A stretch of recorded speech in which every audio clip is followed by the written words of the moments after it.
Welcome to Global Ocean TV, brought to you by the TerraMar Project. I'm today's host, Rob Foos. Here are the headlines. Courts reject appeal by Pacific Islander to be first climate change refugee.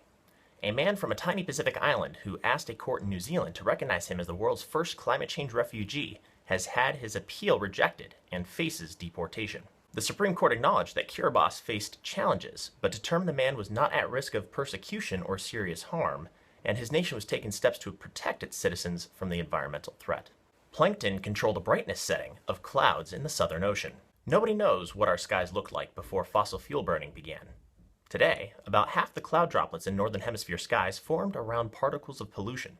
Cloudy skies help regulate Earth's climate, but the answers to many fundamental questions about cloud formation remain hazy. New research suggests plankton play a significant role by producing airborne gases and organic matter to seed cloud droplets, which lead to brighter clouds that reflect more sunlight. Fishermen are becoming citizen scientists.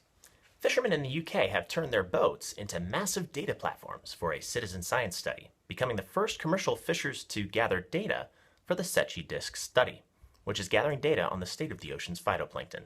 A dozen must-have apps for seafarers. The goal of these apps is to make life at sea that much more straightforward. Examples of such conveniences are the app that monitors the position of your boat using GPS and the app that enables accurate weather predictions while at sea.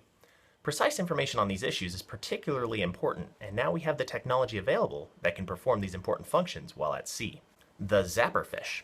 In this episode of Weird Fins, all about strange stuff in the sea and brought to you by the National Oceanic and Atmospheric Administration, we learn about torpedoes, also called the Pacific Electric Ray, which can generate a pretty good electric volt that not only numbs the creatures it eats, but can also zap human swimmers when it feels threatened.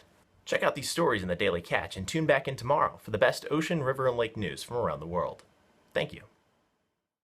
Did you enjoy this broadcast from Global Ocean TV? Stay up to date with the latest ocean, river, and lake news by subscribing to our channel.